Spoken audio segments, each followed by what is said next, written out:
Peace is the best weapon that we have in achieving personal security.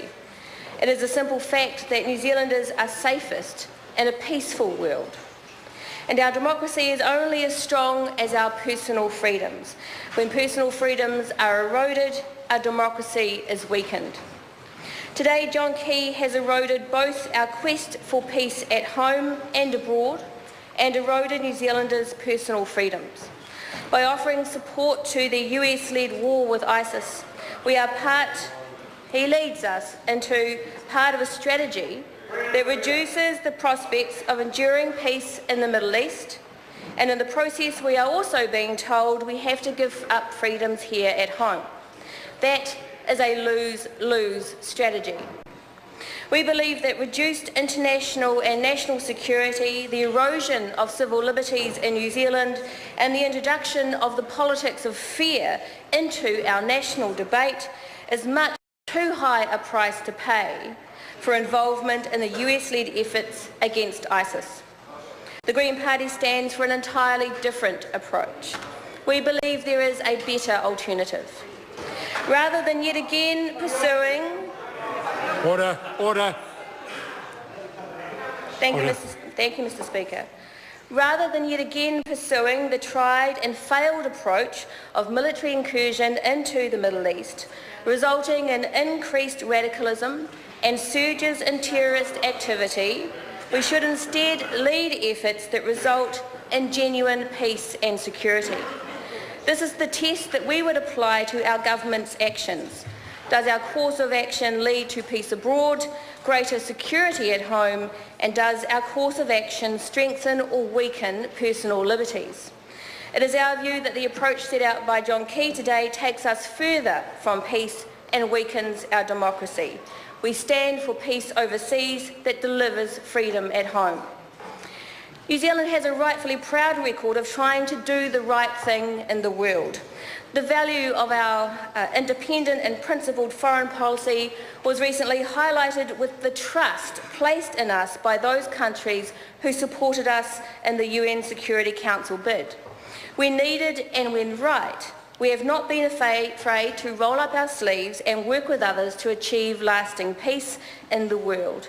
Sometimes this has meant dying alongside other countries. But ever since the war in Vietnam, we have learned to question our involvement in the wars that our traditional allies have entered into around the globe. We have been better off for this questioning approach. The 10-year war that followed the US invasion of Iraq in 2003, we wisely stayed out of. It was the right thing to do. That war ended inconclusively, at great cost to both the US and Iraq, and played a big part, perversely, in the rise of ISIS. Supporting war, whether directly with boots on the ground or through other actions, is one of the most important decisions that we as a nation can ever make. It is our view that through our intelligence gathering activities and support for the US-led efforts, that New Zealand is part of the American war effort.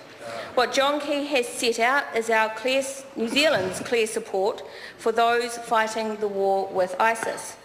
Today, the Green Party is clear in its position. We do not support any form of military engagement with the war effort.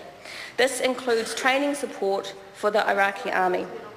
Regardless of how the government seeks to frame it, the reality is that any military assistance is a contribution to the war effort. It is our view that the war effort will not result in peace. It is a strategy without an endpoint and has a low chance of success. It is a myth that Western intervention can destroy ISIS. A war will not solve what is at heart sectarianism in Iraq.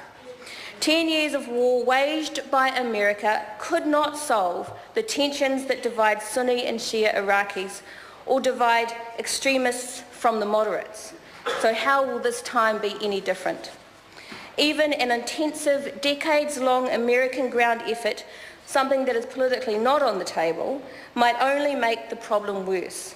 ISIS's presence in Iraq and Syria is fundamentally a political problem, not a military one. Doug Ollivant, the National Security Advisor for Iraq from 2005 to 2009, told Vox Media, quote, I take the somewhat modest position that the action of 6 million Iraqis may be more important than those of 30,000 American troops and one very talented general. So the world can defeat ISIS and build a lasting peace. We in the Greens are committed to this outcome, but there are better ways to achieve it. There are better ways to achieve it than through military Western intervention.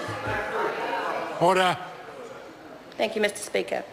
The Green Party strongly supports a commitment to additional humanitarian aid in the region and a commitment to find an enduring political solution to the war in the Middle East, especially now that we are in a key position to do so on the Security Council. By contributing humanitarian aid, New Zealand can demonstrate that our primary concern for the needs is for those of the victims and particularly children. By contributing our independent foreign diplomacy at the UN, New Zealand can demonstrate our commitment to collective peace and security, the only real long-term solution to the horror of war and terrorism. If New Zealand wants to make a difference on the Security Council, by going in clean, we'll be more credible advocates for finding a political solution in the Middle East. So any military deployment in the Middle East will undermine our peace and security here at home. And while this is not a compelling reason on its own to avoid engaging in conflicts around the world where it is just and the outcome will be lasting, this US-led war against ISIS does not justify those costs that we will bear here at home. Rather than eroding our civil liberties, it is now time to strengthen our tolerant and free democratic society. Rather than shutting down, it is now time to open up. Let's look at what enlightened leaders are doing to reduce the risk posed by foreign fighters, rather than relying on the failed policies of the Abbott government in Australia. Joining the US-led war in the Middle East is already increasing the climate of fear back here at home. We see it in the Prime Minister's speech today and in his recent statements.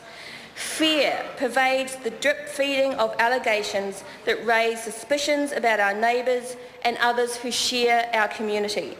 Fear is the tried and true playbook of those who seek to build artificial walls between us. We reject, the Green Party rejects, becoming a nation of fear. Fear is the breeding ground for intolerance, violence and the slow, sure erosion of our own hard-fought-for rights, freedoms and duties to one another. Today, John Key announced the erosion of a few more of our rights as citizens. $7 million of new funding for our secret services, increased scope for the state to cancel New Zealanders' passports, and most problematically, the expansion of video surveillance by the SIS without the prior need for a warrant. The continual encroachment of the surveillance state here in our home is part and parcel of the commitment to the war on terror abroad. War abroad and spying here at home are two sides of the same coin. Our police already have extensive and sufficient powers to preempt an investigation into crime that's being planned here in Aotearoa, New Zealand. We have no clear evidence for more. We will not stand by and watch New Zealand become another paranoid society, one where our secret services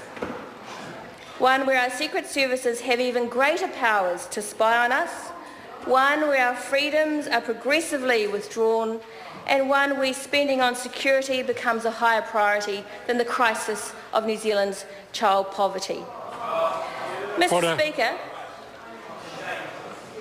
Speaker, today I speak on behalf of a truly independent foreign policy that works for peace as the best form of security.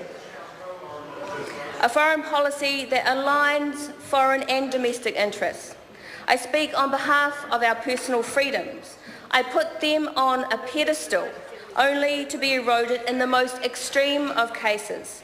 And I speak, sir, on behalf of those New Zealanders who believe in alternatives to war and fear, those who aspire to genuine peace and freedom.